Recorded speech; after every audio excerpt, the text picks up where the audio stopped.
Hello everyone. Adventure LB के इस channel में दोस्तों आपका स्वागत है। आज मैं आपको अपनी इस यूट्यूब वीडियो के माध्यम से बताऊंगा तहसीलदार क्या होता है, तहसीलदार और नायब तहसीलदार क्या होता है, तहसीलदार और नायब तहसीलदार में क्या अंतर होता है, किसके पास है अधिक पावर। ये सब की जानकारी मैं आज अपने इस यूट्यूब वीडियो के माध्यम से बताऊंगा। तहसीलदार वाज नायब तहसीलदार जिला प्रशासन के कई विभाग होते हैं। इन विभागों में अलग अलग अधिकारी होते हैं। राजस्व प्रशासन में तहसीलदार और नायब तहसीलदार एक प्रमुख अधिकारी होते हैं और असिस्टेंट कलेक्ट्रेट होते हैं। यानी तहसील में तहसीलदार सबसे बड़ा माना जाता है और पावरफुल माना जाता है। असिस्टेंट कलेक्टर द्वितीय श्रेणी की शक्तियों का प्रयोग करते हैं।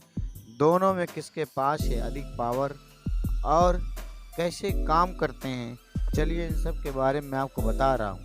तहसीलदार वाज नायब तहसीलदार। तहसीलदार और नायब तहसीलदार राजस्व प्रशासन में प्रमुख अधिकारी हैं और असिस्टेंट कलेक्टर द्वितीय श्रेणी की शक्तियों का प्रयोग करते हैं।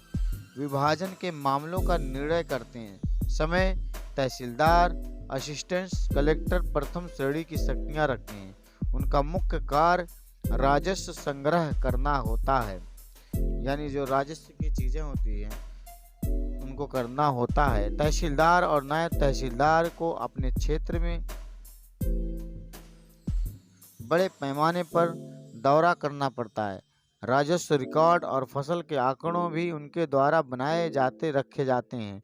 तहसीलदार और नायब तहसीलदार भूमि राजस्व और सरकार को देय अन्य देय राशि के संग्रह के लिए जिम्मेदार हैं। अधीनस्थ राजस्व कर्मचारी के संपर्क में रहने के लिए, मौसमी परिस्थितियां और फसलों की स्थिति का निरीक्षण करने के लिए, किसानों की कठिनाइयों को सुनने के लिए और उस प्रक्रिया सरल को वितरित करने के लिए तहसीलदार और नायब तहसीलदार अपने अधिकार क्षेत्र में बड़े पैमाने पर भ्रमण करते हैं कि कहीं ऐसा तो नहीं सूखा है या कहीं की फसल बर्बाद हो गई या कहीं आग लग गई। सारी चीज़ों का जायजा तहसीलदार जायजा के लेते हैं। वे तत्काल मामलों को तय करते हैं, जैसे खाता बही में सुधार, प्राकृतिक आपदाओं का सामना कर रहे लोगों की राहत प्रदान करना।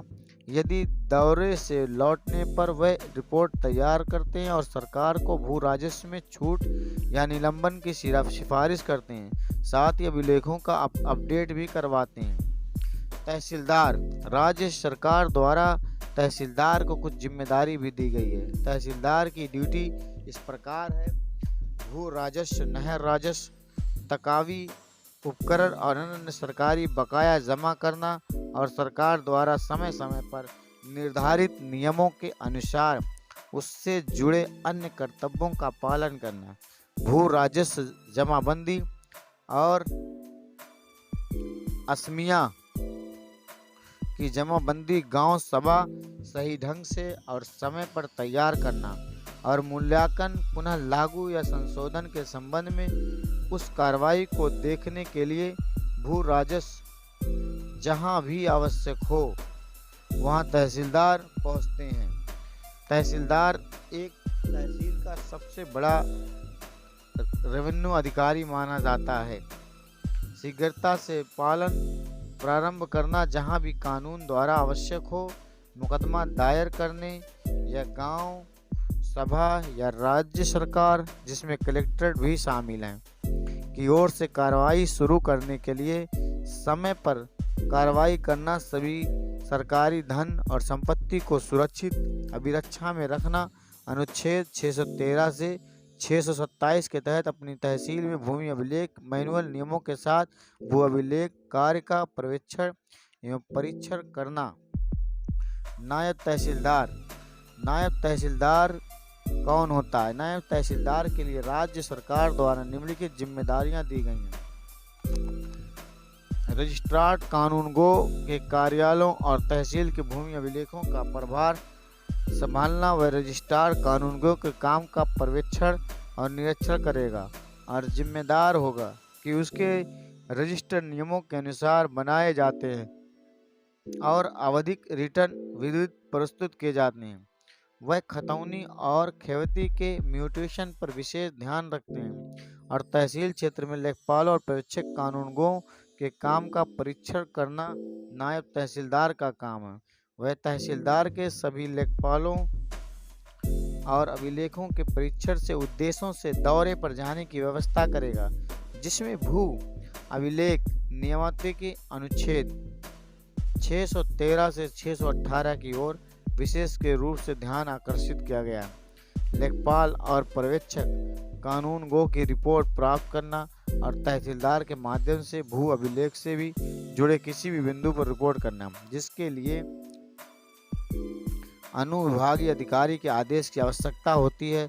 लेखपाल के वेतन एवं भत्तों भू अभिलेख नियमावली में निलंबन कानूनगो के नियमों के अधीन नियत तिथियों पर वितरण करना, जब तक कि उन तिथियों पर तहसील मुख्यालय से अपरिहार्य रूप से अनुपस्थित न हो जाए।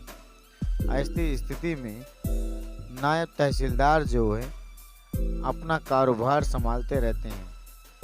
दोस्तों, ये है तहसीलदार व नायब तहसीलदार क्या होता है, सब चीज़ों के बारे में आपको मैं जानकारी दे रहा हूँ। आशा करता हूँ दोस्तों, निरीक्षण अधिकारी द्वारा रजिस्ट्रार कानूनगो के कार्यालयों के निरीक्षण के दौरान इंगित की गई कमियों को तुरंत दूर करना, अमीन के काम की निगरानी करना और उन पर जिम्मेदारी होती है कि रजिस्टर और रसीद बुक ठीक से रखे गए हों या नहीं। इस प्रयोजन के लिए वह अमीन के खातों का परीक्षण और तुलना करेगा और दौरे के दौरान उनकी कार्रवाई की जांच करना शामिल है। दोस्तों, ये थी तहसीलदार वाज नायब तहसीलदार क्या होते हैं, इनकी पावर क्या होती है, सब चीज़ों की जानकारी मैंने अपने इस YouTube वीडियो के माध्यम से दी। दोस्तों, आशा करता हूँ आपको हमारी वीडियो पसंद आई होगी। दोस्तों, हमारी वीडियो अगर पसंद आई तो ज़्यादा से ज़्यादा लाइक करें, सब्सक्राइब करें और शेयर करना ना भूलें। थैंक यू दोस्तों।